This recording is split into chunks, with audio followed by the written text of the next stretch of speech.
कारण तिथं ती एक समयपूर्ती आहे, ती अनादि अनंत राहत नाही, म्हणून तिथं भेद केला. ती अभेद म्हणून तिला काय म्हटलं, जसे द्रव्य गुण अभेद आहे तशी पर्याय अभेद नाही.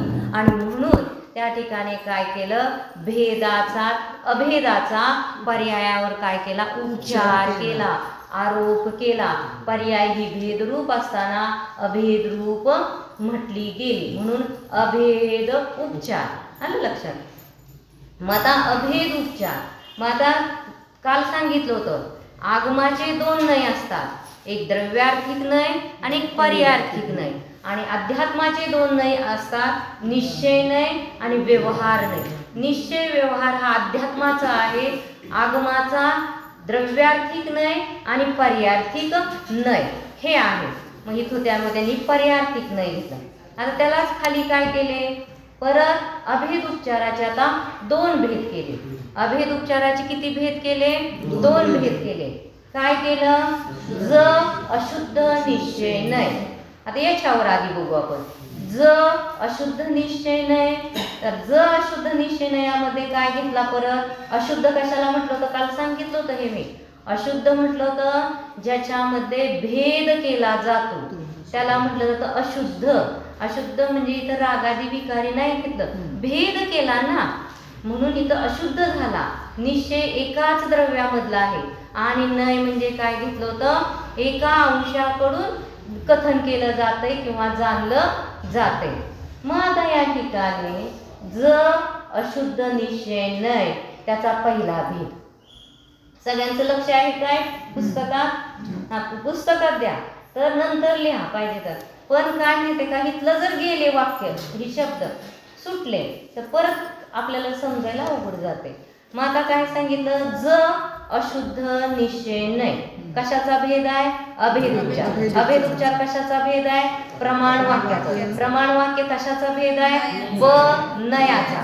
इथपर्यंत हे पूर्ण गाडी तिथपर्यंत जाऊन द्यायची. मग आता काय झालं है ना, मग अशुद्ध निश्चय नयाचं ड कॉलम.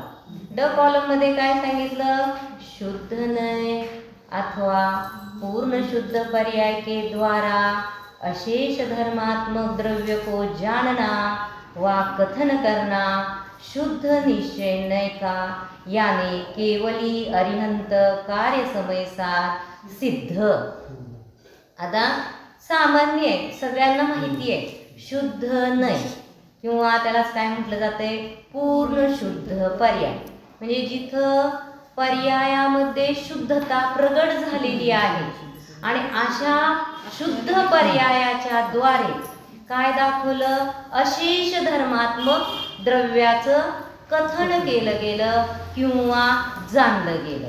मग काय घेतलं त्यांनी, उदाहरण पण घेतलं. त्यांनी काय उदाहरण केलं की शुद्ध निश्चय नय म्हणजेच केवली, केवल जे ज्ञानी आहेत, केवल ज्ञानी आहेत, सिद्ध आहेत, अरिहंत आहेत, त्यांना आपण काय म्हणतो, केवली ते भगवान, केवली तो जीव. आपण वर कसं बघतो त्यांना, केवल ज्ञानी जीव. मग आपण पहिल्यांदाच प्रमाण ज्ञानामध्ये बघून आलोय की ज्ञानाच्या 5 पर्याय आहेत. मती, श्रुत, अवधी, मनपर्याय आणि केवल घेतली होती ना. मग केवल ज्ञान ही काय आहे, पर्याय आहे. ज्ञानाचीच ती कार्य आहे, त्यालाच पर्याय म्हटलं. केवल ज्ञान सर्व द्रव्यांना तिन्ही कालातील, तिन्ही लोकातील सर्व द्रव्य गुण पर्यायांना युगपत, वर्तमानवत स्पष्ट जाणतं, त्याला म्हटलं जात होतं केवल ज्ञान. ही ज्ञान गुणाची एक उत्कृष्ट पर्याय.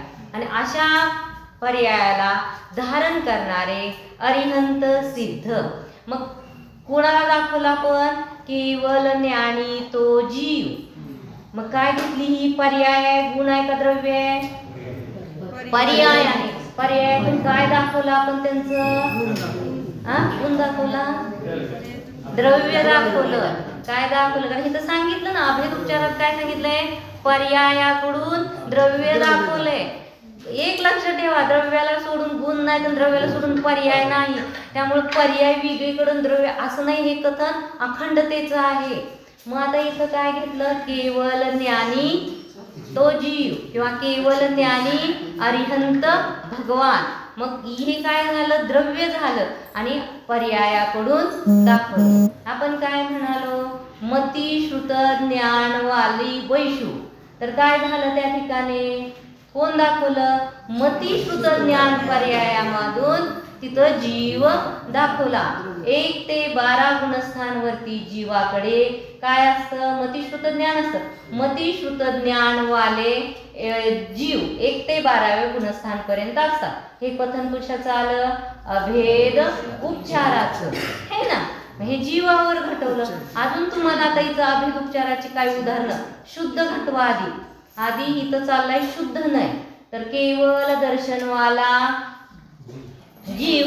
परत काय येणार, अनंत सुखवाला, अनंत वीर्यवाला, सूक्ष्मत्व गुणवाला, अव्याबाधत्ववाला जीव, अवगाहनत्ववाला जीव, हे ना.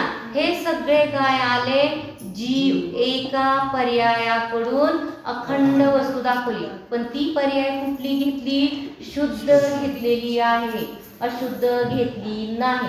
म्हणून या ठिकाणी शुद्ध नाही म्हणता, अशुद्ध निश्चयनयाचा ज खाण्याचा पहिला भेद घेतला ड, आणि त्याच्यामध्ये काय घेतलं, जी पूर्ण शुद्ध पर्याय आहे त्यातून अखंड द्रव्य दाखवलं गेलं. आता काय म्हणालो, अन्य द्रव्य घेतलं, हे तर जीवाचं झालं. आता काय म्हणाला, स्पर्श गुणवाला परमाणू. जो परमाणू आहे त्याचा जो स्पर्श गुण आहे तो कसा आहे, शुद्ध आहे.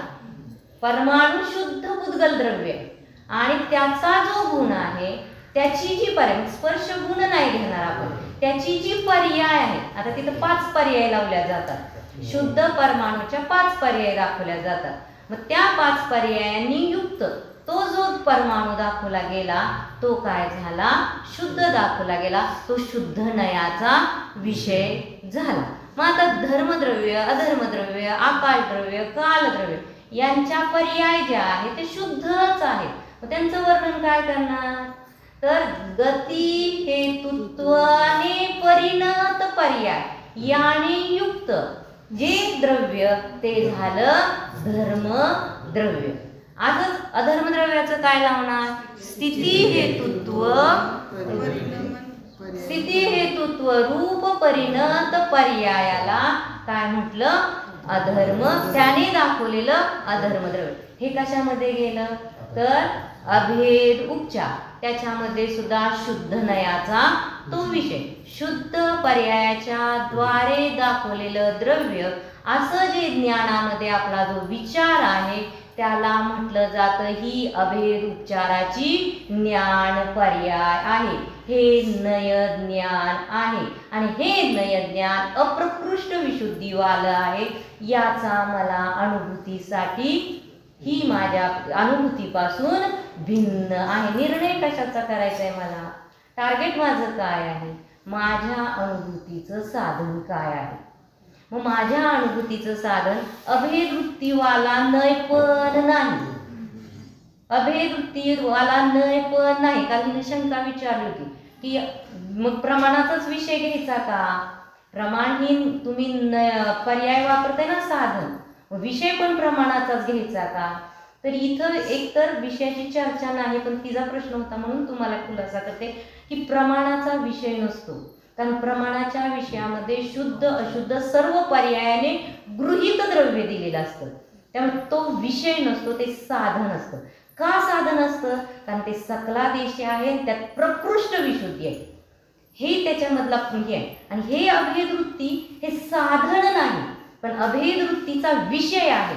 आत्मानुभूतीचा जो विषय आहे तो शुद्ध विषय आहे आणि तो शुद्ध विषय फक्त अभेद वृत्तीचा नयच दाखवून देतो, अन्य नाही. म्हणून विषय अभेद वृत्तीचा आहे पण साधन ते नाही, कारण ते नयात्मक साधन आहे, ते अप्रकृष्ट विशुद्धीवालं आहे, त्यामुळे ते साधन नाही. म्हणून आपाच्या प्रमाणापेक्षा हे बन नयवाल्या ग अभेदवृत्तीचं साधन पण मला अनुभूतीसाठी योग्य नाही. हे निर्णय करत जायचेत आपल्याला. अभेद उपचार हे साधन सुद्धा भले पूर्ण शुद्ध पर्यायवालं साधन वापरले तरी सुद्धा ते साधन माझ्या आत्मानुभूतीसाठी मला योग्य नाही. अप्रकृष्ट असल्याने, विकल असल्याने, हे लगेच लावून घ्या, क्रमिक असल्याने, म्हणजे ती ज्ञानपर्याय. आणि हे आपण करतोय. आपली प्रतिसमयाची जी ज्ञानपर्याय आहे, कारण गुण आहे तर परिवर्तन प्रतिसमयाला आहे, कारण माझ्या द्रव्यत्व गुण उपादान रूपाने आहे, निमित्त रूपाने तिथं काय आहे, कोण आहे निमित्त रूपाने? आपल्या परिणामामध्ये निमित्त रूपाने कोणतं द्रव्य कारणीभूत? कालद्रव्य. मग तिथं कालद्रव्य पण आहे या विश्वामध्ये. मग हे परिणाम प्रतिसमयाला ज्ञान गुणाचं चालेल, प्रतिसमयाला विचार चालू आहे, पण तो विचार नयात्मक आहे की प्रमाणात्मक आहे? मग त्या ठिकाणी मला स्वतःला जाणताना, मला सम्यक आनंदाची प्राप्ती होताना मी काय साधन वापरतोय हे मी स्वतःची परीक्षा करू शकतो. हे जर आपल्याला कळलं तर ही अभेद उपचाराची साधन पर्याय चालू आहे. ही अभेदवृत्तीची चालेल, कारण मी एका गुणातून अखंड द्रव्य बघतोय, मी एका पर्यायातून अखंड द्रव्य बघतोय. हे निर्णय होत गेले की आपल्याला भेद विज्ञान सुरू झालं की कोणतं साधन योग्य, कोणतं साधन अयोग्य. अनुभूतीसाठी वापर तर कंटिन्यू सर्वाचा करतोय, फक्त आपण तिथं हा निर्णय करतो, हा विचार जो आहे ते कोणतं साधन आहे, हे माझं काय आहे. ठीक आहे, पुढं उदाहरण. हां काय त्याचं उदाहरण काय? कशाचं उदाहरण? म्हणजे पण हे साधन वापरलं यात आता सांगितलं प्रमाण आहे किंवा मग आता हे सांगितलं ना, एका गुणातून जेव्हा अखंड वस्तू पाहतो तर त्या ठिकाणी काय आहे, ते साधन आपल्याला योग्य नाही अनुभूतीसाठी. आपण म्हणालो, बसलो ध्यानाला आणि म्हणालो मी ज्ञानवाला आहे, ज्ञानवाला आहे असं म्हटलं, आणि दुसरं मी प्रमाण साधनाचं सांगते, आणि मी म्हणाले हा मी ज्ञानमय आहे, जडरूप नाही. याचं काय झालं, तिथं भाव भासवला, तो बोलणार नाही. म्हणून इथं त्याने एक उदाहरण, 2-3 उदाहरणं घेतली महाराजजींनी, की जेव्हा व्यक्ती काय करतोय, एखादी पॅन्ट खरेदी करायला गेला आणि तो काय करतो, एकटक त्याच्याकडे बघतोय, त्यावेळेस तो काय बघत नाही आहे, फक्त पॅन्ट रूपाने बघतोय. त्याला रंग कसला, काय पोत कसलं, हे काही बघत नाही तो. पण त्यावेळेस फक्त तो जाणतोय, अनुभवतोय, तिथं वचन नाही. आणि ज्यावेळेस तो त्याच्यातनं बाहेर येतोय त्यावेळेस काय म्हणतोय, रंगीन पॅन्ट. रंगीन पॅन्ट म्हटल्यावर कुठला झाला, अभेद वृत्ती. तो तिथून त्या प्रकृष्ट विशुद्धीतून बाहेर आलाय, अनुभवातनं तो बाहेर आलाय, वचनात आलो. आणि जेव्हा आपण अनुभूती करतोय, ज्यावेळेस जाणतोय हा मी ज्ञानमय आहे, चेतनमय आहे, अचेतन नाही, आणि याचं फक्त अनुभवन करतोय, मग बाहेर येऊन म्हणतो हा मी जीव. हा मी जीव म्हटला, बाहेर आला. आपल्याला वाटतं हा मी जीव म्हटलोय म्हणजे तिथंच अनुभूती की नाही, नयात आलोय आपण.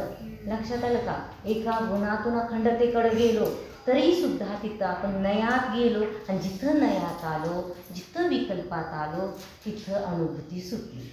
मग त्यावेळेस आपल्याला लक्षात येतं, जी अनुभूतीमधला जो आनंद आहे, जी निराकुलता आहे, ती अभेदवृत्ती ग मध्ये सुद्धा, त्या साधनामध्ये पण ती निराकुलता नाही. वचनामध्ये आलो तिथं आकुलता चालू झाली, आणि मला तर आनंद निराकुल स्वरूपाचा पाहिजे, आणि तिथं समभाव आहे, तिथं समभाव आहे, बाकी सगळे विकल्प आहे, बाकी सगळं बाहेर आहे.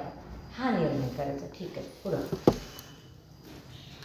ट आपलं काय झालं, ज मधलं ड झालं, तीच केस ठ म्हटले, ठ ठ ठ ठ एक एकदेश शुद्ध निश्चयने, एकदेश शुद्ध पर्याय द्वारा अशेष धर्मात्मक द्रव्य को जानना या कथन करना, अव्रती सम्यक्त्वी 4 से 12 गुणस्थानवर्ती जीव या 4 से 14 गुणस्थानवर्ती जीव इथं काय घेतले, एक देश शुद्ध निश्चय नये, म्हणजे त्या ठिकाणी हा पूर्ण शुद्ध आहे, त्याच्या कर्माचं आवरण गेले आणि तो पूर्णतः नित्य आता केवळ ज्ञानी झाला. हा काय करतोय, ज्यावेळेस अनुभूती करतोय त्यावेळेस फक्त तो काय होतोय, त्या ठिकाणी त्या मतिश्रुत ज्ञानाच्या द्वारे अनुभूती करतोय. मग हे गुणस्थान किती घेतली त्यांनी, 4 ते 12, म्हणजे सम्यक दृष्टी जीव जो अनुभूतीने सहित आहे, ज्याने प्रत्यक्ष प्रामाण्य सहित मतिश्रुत ज्ञानाच्या द्वारे आपल्या निजध्रुवात्म्याचं वेदन केलेलं आहे, असा हा जीव सम्यक दृष्टी. हा काय घेतला, 4 ते 12 गुणस्थान. म्हणून त्याची पर्याय काय आहे, एक देश शुद्ध. मग एक देश शुद्ध पर्यायाकडून आपण काय घेतलं, हे एक देश शुद्ध 6व्या 7व्या गुणस्थानवरती मुनी. आता 6व्या 7व्या गुणस्थानवरती मुनी किंवा अप्रमत्त मुनी, प्रमत्त मुनी किंवा पहिले म्हणजे 6वं गुणस्थान प्रमत्ताचं म्हणून प्रमत्त म्हटलं, अप्रमत्त मुनिराज, हे जे का अपूर्वकरणवाले मुनिराज, तिथं आपल्याला काय घ्यायची, ती पर्याय घेतली. पर्याय पहिला कॉलम ज्ञानाचा दाखवला, दुसरा कॉलम चारित्राकडून कथन केलं. कारण गुणस्थान हे मोह आणि योगाच्या निमित्तात होतात, म्हणजेच ते चारित्राकडं कथन गेलं. चारित्र गुणाची तिथं मुख्यता करून हे कथन केलं गेलं. मग तिथं घेतलं की गुणस्थानवाला जीव, हे गुणस्थानामध्ये जी वीतरागता आहे, त्या वीतराग स्वरूप, त्या वीतराग पर्यायाने युक्त असा जीव, ती पर्याय लावायची. आणि ती जी पर्यायवाला जीव आहे, ती पर्यायातून अखंड वस्तू घेतली, म्हणून त्याला म्हटलं जातं की अभेद उपचार ठ. आणि खाली घेतलं 4 ते 14 गुणस्थान. आता वर 4 ते 12 घेतलं, परत 4 ते 14 काय सांगायची गरज होती, तर सांगितलं चारित्राची जी पूर्णता आहे ती 14व्या गुणस्थानाच्या अंती सांगितली गेलेली आहे. तोपर्यंत असिद्धत्व नामाचा औदयिक भाव आपल्याजवळ विराजमान आहे. मग त्या ठिकाणी चारित्राच्या पूर्णतेच्या अपेक्षेने 4 ते 14 गुणस्थानवरती जीवाला पण याच्यामध्ये त्यांनी या अपेक्षेने घेतलेलं आहे. झालं का, पुढं जाऊ ठ. आता ट मध्ये काय घेतलं, अशुद्ध निश्चयने अशुद्ध पर्याय के द्वारा अशेष धर्मात्मक द्रव्य को जानना या कथन करना संसारी जीव क्रोधी जीव. आता इथं अशुद्ध निश्चय म्हणून काय घेतला, जे आपले विभावरूप परिणती आहे, विकारी परिणती आहे, त्याच्याकडून अखंड जीवद्रव्य घेतलं. हे संसारी जीव. पुन्हा काय घेतलं, क्रोधी जीव. मग एक पर्यायातून काय घेतली, अखंड वस्तू घेतली, म्हणून त्याला म्हटलं हा एक अशुद्ध निश्चय याकडून ही पर्याय आहे. मेन टार्गेट हेच आहे, एका पर्यायातून अखंड द्रव्याला ग्रहण करणे. तिथे आपल्याला ज्ञानाचं पहिल्या ह्याच्यामध्ये परिणाम पर्याय घालायचे, दुसऱ्या ह्याच्यामध्ये त्या ज्ञानाचे स्वभाव पर्याय मतिज्ञान. बरोबर अगदी करेक्ट. आणि तिसऱ्यामध्ये त्याची विभाव परिणती. बरोबर. तर त्याचे विभाव परिणती. बरोबर. ज्ञानामध्ये 3 अगदी बरोबर. चारित्रामध्ये आता चारित्राचं पहिलं तर 14व्या गुणस्थानापर्यंत घटावं लागणार आहे. तोपर्यंत चारित्र यथाख्यात चारित्र भले तिथं असेल, 11व्या गुणस्थानापासून यथाख्यात चारित्र आहे, पण चारित्राची पूर्णता कधी म्हटली जाते, तर सांग संगीता, कर्णानुयोगाच्या अपेक्षेने. चारित्र गुणाची पर्याय ही 14व्या गुणस्थानानंतरच आहे, कारण तोपर्यंत तिथं अघाती कर्म आहे. त्या अघाती कर्माच्या निमित्तानं त्यांना तिथं अजून चारित्राची पूर्णता नाही असं म्हटलं जातं. 14व्या गुणस्थानाच्या अंत समयामध्ये तिथं चारित्राची पूर्णता ते पहिला पूर्ण शुद्ध पर्यायाच्या अपेक्षेने. दुसरा एक देश ह्याच्यामध्ये घेतलं जातं स्वरूपाचरण चारित्र आहे. 4 ते इथं स्वरूपाचरण चारित्र, आणि त्याच्या पुढं काय घेणार तर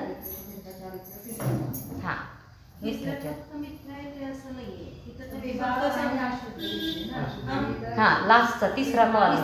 मग तिथं सगळं मिथ्याच येईल असं नाही. अशुद्ध घेतली ना तिथे. मग शुद्ध अशुद्ध असं ते नाही, सम्यक दृष्टी जीवाला सुद्धा अजून कशाने आहे सव्य गुणस्थानापर्यंत सुद्धा त्यांना जो सूक्ष्म लोभाचा उदय आहे तो सूक्ष्म लोभाचा उदय हा अशुद्ध निश्चयाने सांगितला जातो. मग ते मुली अशुद्ध उपयोगी आहेत ना तिथं, परंतु अशुद्ध निश्चयाने त्यांच्याजवळ सुद्धा आता सूक्ष्म लोभ आहे. म्हणजे फक्त मिथ्या दृष्टी नाही घ्यायचे तर सगळे पहिल्या गुणस्थानापासून दुसऱ्या दुसऱ्या काळामध्ये दुसऱ्या कॉलममध्ये एक देश शुद्ध निश्चय नाही, म्हणजे त्यांची जेवढी शुद्धता आहे ज्ञानधारणा इथं द्यायची आणि त्या कॉलममध्ये कर्मधारणा द्यायची. त्यांची जेवढी शुद्धता आहे एक देश शुद्धता सांगितलेली आहे, पूर्ण शुद्धता नाहीये ना दुसऱ्या column पहिला कॉलम पूर्ण शुद्धता सगळ्यांना कळतंय का? तिने छान आता पहिल्यांदा सांगितलं की स्वातीनं हे क्लिअर केलं की ज्ञान गुणाची पूर्ण शुद्ध पर्याय हा पहिली केवळ ज्ञान घेतली. दुसऱ्या कॉलममध्ये काय घेतलं? सम्यक मतिज्ञान आणि सम्यक श्रुतज्ञान, कारण तिथं सम्यक दृष्टी जीव घेतलेला आहे. त्यामुळे सम्यक मतिज्ञान आणि सम्यक श्रुतज्ञान हा ज्ञानाच्या अपेक्षेने दुसरा कॉलम झाला. आणि तिसरा कॉलम काय घेतला तर मिथ्या ज्ञानी आणि मिथ्या चारित्री. म्हणजे त्या ठिकाणी म्हणजे फक्त ते नाही घ्यायचं असं म्हणते त्या कॉलममध्ये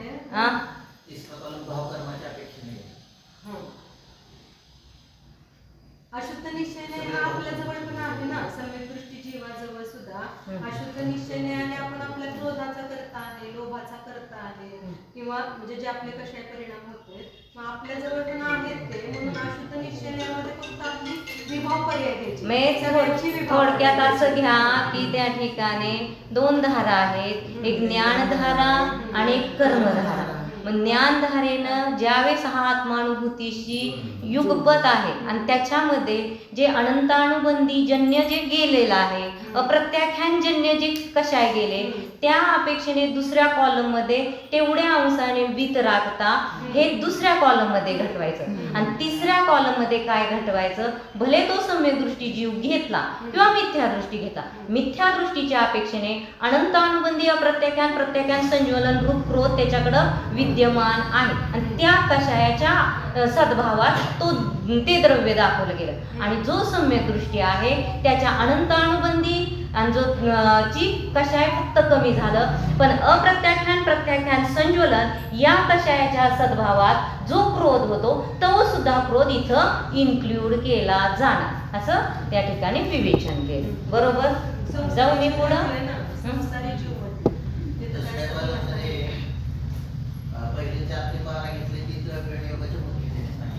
आणि दुसरं सांगितलं की ज्ञानाच्या अपेक्षेने म्हणजे 4 ते 12 आणि 4 ते 14 हा चारित्राच्या अपेक्षेने सधन केलेला आहे. आता र1 परद्रव्य विचार अभेद वृत्ती वा अभेद उपचार. म्हणजे आता इथं काय केलाय? परद्रव्याचा विचार केलाय. परद्रव्याला पर्यायाकडून आपण काय केलं? पाहिलं तर तिथं काय झाला? तो अभेद उपचार किंवा अभेद वृत्ती सुद्धा आपण अन्य द्रव्याला अन्य गुणांकडून जरी पाहिलं तरी त्या ठिकाणी स्वद्रव्याला पाहताना त्या ठिकाणी निश्चय आहे, परंतु परद्रव्याला पाहताना अभेद वृत्ती सुद्धा काय झाली? अशुद्धच झालं. पुढे घेतलं र2 कालादी. हे थोडंसं आहे ना अवघड आहे, म्हणजे अवघड आहे म्हणण्यापेक्षा ह्याला थोडंसं तत्व जैन तत्वमीमांसामध्ये पण आलेलं आहे आणि राजवार्तिकमध्ये पण हे कालादी दोष आले. मग ते आपण त्यावेळेस घेऊ. हा र1 खाना र2 आहे ना तो बाजूला ठेवा फक्त. आता य गुण पर्यायवान अथवा द्रव्य पर्याय अथवा ध्रुव पर्याय अशुद्ध द्रव्यार्थिक नाही. म्हणजे इथं भेद केला. गुण पर्यायवान, द्रव्य पर्याय, ध्रुव पर्याय याच्या अपेक्षेने काय केलं? त्या ठिकाणी जास्त नका आता ह्याच्यात खोलात जाऊ. ह्यात लय खोलात गेला ना तर पहिलं तुमचं सगळं ही होईल. त्या ठिकाणी मुख्य जे प्रयोजनभूत आहे ते लक्षात घ्या. आपण वाचू पण मुख्य लक्षात ठेवा की इथं अभेदवृत्ती एका गुणातून अखंड वस्तू, अभेद उपचार एका पर्यायातून अखंड वस्तू, एवढं क्लिअर करा. पुढं काय सांगितलं की आता स्मृती, प्रत्यभिज्ञान, तर्क, अनुमान, इनको, परामर्श करणेवाला वचन. आता वर पण आलं होतं का नाही? प्रमाणज्ञानात काय आलं होतं? मतिज्ञानात स्मृती प्रत्यभिज्ञान आयचं बघा तिथं पण दिलंय त्यांनी परोक्ष ज्ञान स्मृती प्रत्यभिज्ञान तर्क अनुमान प्रत्यंतर की अपेक्षा हे प्रमाण ज्ञानात घेतलं होतं आणि आता इथं नय ज्ञानात घ्यायला लागले. काय फरक आला ह्या दोन्हीमध्ये काय आला असं बरोबर काय सांगितलं ही पर्याय घेतली त्या रूपाने परिणत द्रव्य आहे तिथं स्मरण ज्ञानरूप पर्याय परत काय घेतलं प्रत्यभिज्ञान रूप पर्याय आणि त्या पर्यायातून काय केले आपण अखंड वस्तू ग्रहण केलेली आहे आलं लक्षात म्हणून त्याला काय म्हटलं गेलं इथं पण घेतलं गेलं. आता हा अशुद्ध निश्चय नाही कळलंय का फास्ट चाललंय कारण तेजू नाही आहे तेजू असते तर तिनं मला तिथं येऊच दिलं नसतं तर त्या ठिकाणी अशुद्ध निश्चय नाही आणि दुसरा भेद काय केला असद्भूत व्यवहार नाही. हा स्मरण आता तिथं काय घेतलं की स्मृती प्रतिभिज्ञान तर्क अनुमान इथं जे मतिज्ञान घेतलं वर ते मतिज्ञान 5 इंद्रियांनी मनाच्या द्वारे होत असून ते कसं जाणत आहे युगपत जाणते अखंड वस्तूला जाणते युगपत जाणते ते तिथं असू दे ना पण ती जी पर्याय आहे ती कशी जाणणार आहे की ती वस्तू आहे. आता बाहुबलींची मूर्त आहे इथं तू जेव्हा जाणते त्या बाहुबलीच्या मूर्तीला तर स्मरण करून जाणते प्रत्यक्ष तू पूर्वी पाहिलेलं आहे आणि आता कशी जाणते ही बाहुबलीची मूर्त होती ती महावीरांची नव्हती. स्मरण करताना सुद्धा तू त्यातली अखंडता सोडलेली नाही वरच्या आयक मध्ये आणि खालच्या आयक खालच्या र काय ल ल ल मध्ये काय केलं तसं नाही केलं. ल मध्ये काय केलंय स्मरण ज्ञानाने परिणत अशी जी पर्याय आहे त्याच्याद्वारे तू काय करते आहे बाहुबलींची आठवण करते एका पर्यायातून त्या मूर्तीला फक्त आठवते वचन आलं त्या ठिकाणी विकल्प आला हा ती किती सुंदर मूर्त होत म्हणजे तिथं तू काय करते स्मरणाने त्याच्याशी जोडली गेली ज्ञान पर्यायाने जोडली त्या ज्ञान पर्यायाने एका अंशाकडून अखंड वस्तू बघते पर्याय अंशाकडून अखंड वस्तू बघते आणि वर काय करत होते स्मरणाकडून त्या ठिकाणी भाव अभावात्मक वस्तू बघत होती.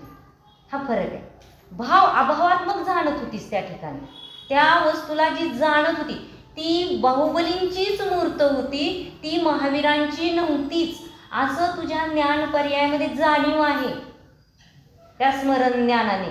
तर तिथं काय जाणलं तू भावाभावात्मक जाणलं आणि इथं काय जाणलं तर एका पर्यायातून अखंड वस्तू जाणलं. हा फरक आहे त्याच्यामध्ये.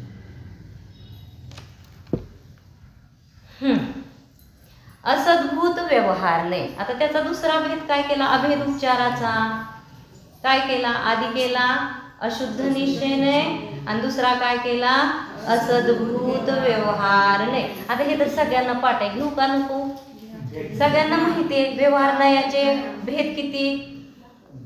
व्यवहार नाही कशाला म्हणला जो विशेष रूपाने भेद करतो त्याला व्यवहार नाही म्हटला जातो. संग्रह नयाने जे ग्रहण केलेलं असतं त्याच्यामध्ये जे भेद केला जातो सतद्रव्य म्हटलं की त्याच्यामध्ये हे संग्रह नयाने जाणलं त्याच्यामध्ये काय केलं आपण की त्या जीवद्रव्य हे केलं की जीवद्रव्य काय आहे सत आहे उद्गल सत आहे हे व्यवहार नयामध्ये गेलं. येत आहे ना मग नको न लावू काय फास्ट नको जाऊ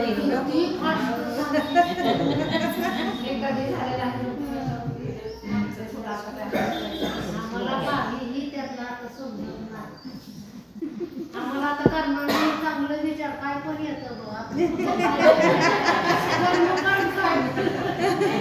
बर चला तर या ठिकाणी व्यवहार नाही म्हणायचंय कारण आगमामध्ये जो निश्चय नाही म्हटला जातो तो अध्यात्मामध्ये व्यवहारच असतो हेही लक्षात ठेवा. मग या ठिकाणी सांगितलं की व्यवहार नयाचे व्यवहार कशाला म्हटलं जातं संग्रह नयाने जे ग्रहण केलं जातं त्याच्यामध्ये विशेष रूपाने भेद केले जातात त्याला व्यवहार नाही म्हटला जातो. मग या व्यवहार नयाचे दोन भेद मुख्य केले एक सद्भूत व्यवहार नय दुसरा असद्भूत व्यवहार नय. सद्भूत व्यवहार नाही कशाला म्हटलं तर एकाच द्रव्यामधल्या गुण आणि पर्यायांमध्ये भेद करून सांगणं हा सद्भूत व्यवहार नाही. आणि असद्भूत व्यवहार नाही कशाला म्हटलं, दोन द्रव्यांचा नसलेला संबंध जो दाखवतो त्याला म्हटलं जातं असद्भूत व्यवहार नाही. मग आता असद्भूत व्यवहार नयाचे पुन्हा दोन भेद केले आणि सद्भूत व्यवहार नयाचे पण पुन्हा दोन भेद केले. काय केले तर असद्भूत व्यवहार नयाचे दोन भेद केले. उपचरित असद्भूत व्यवहार नय, अनुपचरित असद्भूत व्यवहार नय. उपचरित कशाला म्हटलं जातं, जे माझ्याबरोबर सतत घेऊन फिरावं लागत नाही, माझ्यापासून तो संयोग बाहेर बाजूला ठेवता येतो, त्याला म्हटलं जातं उपचरित असद्भूत व्यवहार नाही.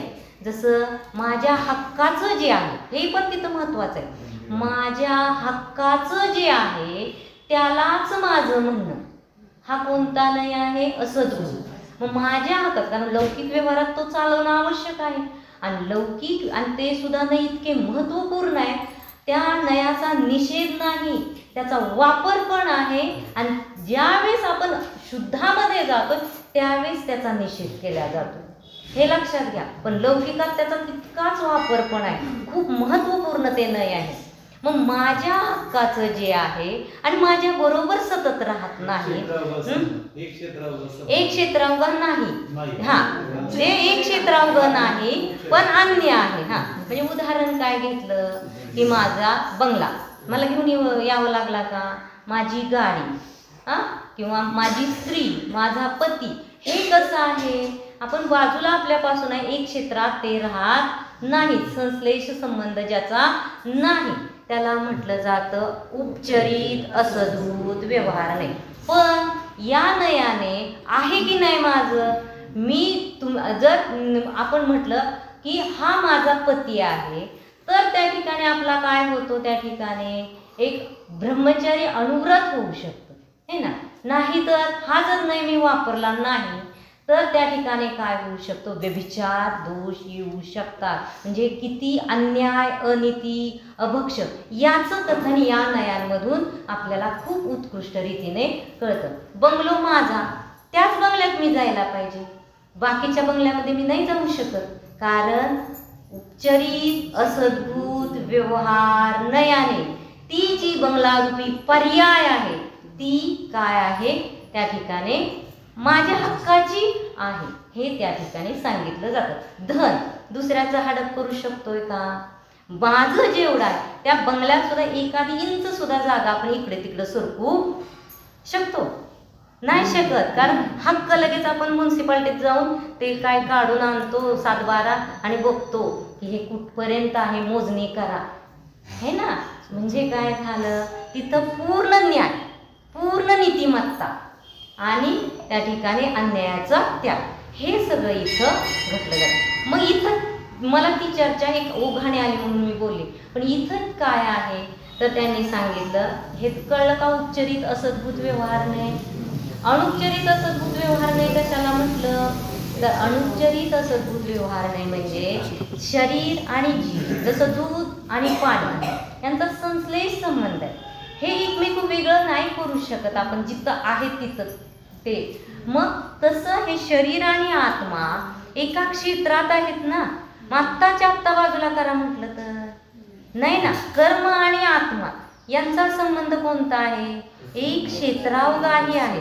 या संपूर्ण शरीराच्या आत्म्याच्या प्रदेशावर सगळ्या तुम्हाला माहिती आहे म्हणून मी काही जास्त बोलत नाही, कार्बन वर्गना विस्त्र सोपचे रूपाने उमेदवार रूपाने आहेत ना विद्यमान, त्यांचा पण संबंध आहे ना इथं, पण त्या कशा आहेत, एक क्षेत्रावगा रूपाने. आलं लक्षात. मग याला काय म्हटलं जातं, अनुपचरित. जोपर्यंत कार्मान शरीर कुठपर्यंत आहे, 14व्या गुणस्थानाच्या पर्यंत काय हे आपल्याला शरीर आहे, हे ना.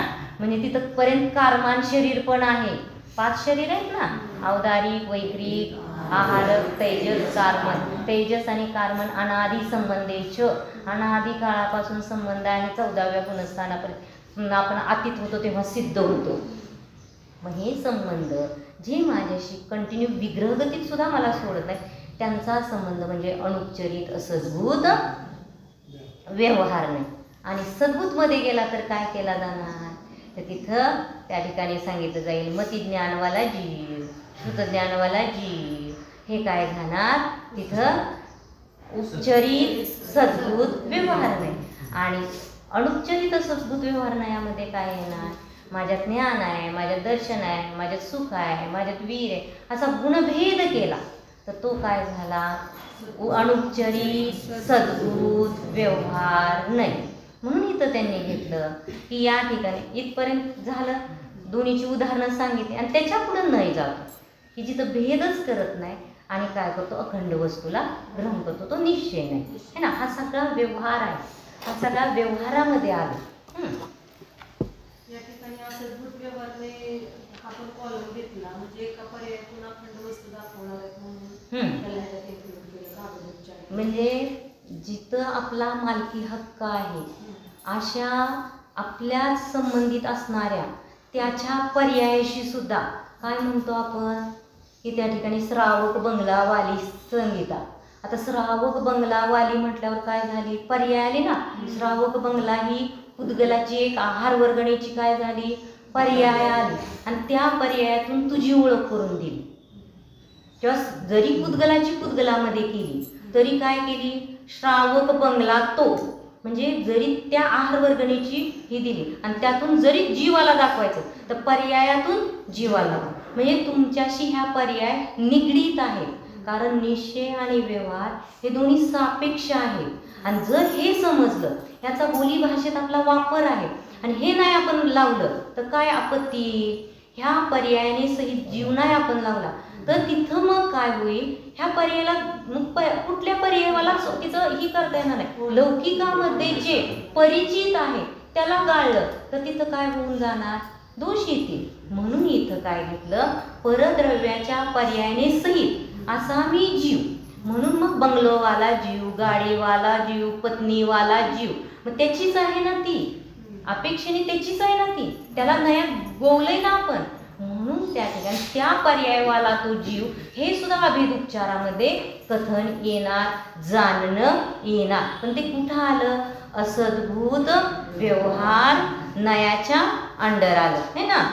म्हणजे आपल्या गुणांच्या पर्यायाकडून हा सद्भूतमध्ये बरोबर की पहिल्या सद्भूतमध्ये आपल्या गुणाकडून द्रव्य दाखवलं आणि असद्भूतमध्ये परद्रव्याचा आणि माझा इतका जवळचा संबंध आहे की तो लौकिक व्यवहार नाही तर व्यवस्थित होऊ शकणार नाही. म्हणून तिथून सुद्धा आपल्याला काय केलं? जीवाची ओळख करून दिली. आणि आपण असंच करतोय ना. आपली त्या ज्ञान पर्यायातून जाणताना आपण काय करतो?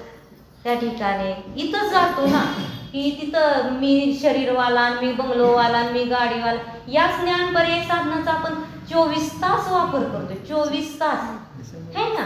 पण ही ज्ञान पर्याय, ही नय ज्ञान पर्याय ही मला काय नाही अनुभूती देणार नाही. यात राहून मला काय फायदा आहे हे आपल्याला कळेल. लौकिक व्यवहार यथोचित होण्यासाठी हे जरूर आवश्यक आहे.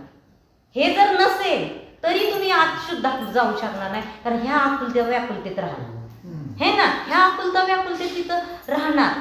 तर सगळं असं सिस्टमॅटिक आहे. एवढाच एक घेते, बंद करते. हा तर काय सांगितलं की त आधी घ्या. त काय सांगितलं? उपचरित भारतीय धनवान मेरा लडका दंडीवाला. हे काय घेतलं? उपचरित असद्भूत व्यवहार. हे सगळे आपण बाहेर आहे ना. आपण जर भारतीय म्हटलं नाही तर काय होईल? काय होईल? आज मी भारतीय नाही म्हटलं तर काय होऊ शकेल? बघा, विचार करा. मी भारतीय आहे. आज भारत देशाचं सुद्धा आपल्याला काय आहे? महत्व आहे ना. आज मी भारतीय आहे है ना. मग त्या देशाचं सुद्धा महत्व आहे, त्या क्षेत्राचं सुद्धा आपल्याला महत्व आहे आणि त्याची ओळख होणं आवश्यक आहे. तिथून जीवाचे मी भारतीय आपण अभिमानाने सांगतो. मी भारतीय म्हणजे त्या ठिकाणी तो कोणता नाही आहे? उपचरित असद्भूत व्यवहाराने मी भारतीय आहे, मी धनवाला आहे, मी काय मुलवाला आहे, सगळं आलं. आणि इकडं काय घेतलं? इथं साधं त्या दंडीवाला म्हटलं ना तर आठवतं का? आपण शिखरजीला चाललेलो असतो, ती दंडी ठेवलेली असते साईडला आणि दुसऱ्याची पण असली तुम्ही हे ती माझी आहे. तिथं सुद्धा ती किती वेळासाठी घेतलेली असती दंडी, हा त्यात सुद्धा लगेच काय असतं आपलं, ती माझी आहे, ती तुझी आहे, ती माझी. तिथं सुद्धा व्यवहार आपला काय चाललेला असतो तर अनुच्चरित उपचरित असद्भूत व्यवहार नयाने अभेद उपचार नयाने आपण जाणण्याचं तिथं कार्य करत असतो. कथन करण्याचं कार्य हे जर नाही वापरले नाही तर ते कथन पण होणार नाही, जाणणं पण होणार नाही. पुढे सांगितलं त्यांनी अनुच्चरित मध्ये देही जीव शरीरी जीव है ना. देही जीव म्हटलं ना, परमात्मा प्रकाश हा आध्यात्मिक ग्रंथ आहे, पण आता तिथं आमचं चाललंय प्रकरण की देह स्वरूप जीव आहे हे म्हणावं लागतंय. हे सांगितलं तिथं देही जीव, मग तेच सिद्धांतपर्यंत देही जीव लावला, हा द्रव्य संग्रहातपणे. मग देही जीव सिद्धापर्यंत लावलं. चरम शरीर जे आहे अंतिम शरीर त्याच्यापेक्षा कुछ न्यून तोच आकार तिथं राहतो ना त्या शरीराचा, असं नाही आहे. म्हणून देही जीव म्हटलं तर तिथपर्यंत जातोय आपण. अनुच्चरित असद्भूत व्यवहार नयाचा आरोप जर केला नाही तर मग जीव कसा होईल, असंख्यात प्रदेश सगळ्या लोक आकाशातच व्यापून जातील, त्याला काहीच राहणार नाहीये. मग सगळेच असे होऊन जातील, काय होईल, ती कसली आपत्ती येऊन जाईल. विचार करा त्याच्याबद्दल. म्हणून हे सुद्धा कथन किती योग्य आहे त्या ठिकाणी, त्या नयाच्या अपेक्षेने तिथं ते योग्य आहे. म्हणून तिथं दिलं त्या परमात्मा प्रकाशमध्ये की 4 विशेषणं दिली की जीव सर्वव्यापी आहे, जीव मीमांसक नाही आहे एकवाल्याने. तर एकाने काय सांगितलं की जीव शून्य आहे, बौद्धांनी सांगितलं जीव शून्य आहे. तर कोणी सांगितलं त्या ठिकाणी जीव शरीराने रहित आहे. असे त्या ठिकाणी 4 पॉईंट दिले. त्यावेळेस आचार्यांनी तिथं उत्तर दिलं, असू द्या, अपेक्षेने कथन करा, स्यादवादाने कथन करा. तुम्ही बौद्ध शून्य म्हणताय ना, हो शून्य आहे. कसा शून्य आहे तू, तर सांगितलं जो त्रिकाली ध्रुव आत्मा आहे, जो शुद्ध भगवान आत्मा आहे, त्याच्यामध्ये ना दोष आहे ना कर्म आहे, काहीच नाही आहे ना अशुद्धता आहे, तो शुद्धच आहे. म्हणजे या दोषाने या कर्माने रहित असा माझा त्रिकाली ध्रुव आत्मा शून्य आहे. आणि मी अशून्य पण आहे, कारण माझे जे ज्ञानादी गुण आहेत त्याने मी कधी रहित होत नाही. म्हणून मी अशून्य पण आहे आणि मी शून्य पण आहे. म्हणजे ही जिनवाणी जेव्हा हे आपण सगळं शिकतोय तेव्हा जिनवाणी कुठलीही जरी आपल्या हातामध्ये आली तरी आपल्याला त्यामध्ये कुठंच असं वाटत नाही हे वाक्य जरा चुकीचं आहे काय, शून्य कसं म्हण आहे. ते स्यादवाद ह्या नयाच्या अपेक्षेने ह्या नयाने हे किती क्लिअर आहे आणि हे किती करेक्ट आहे हे इथं आपल्याला कळतं.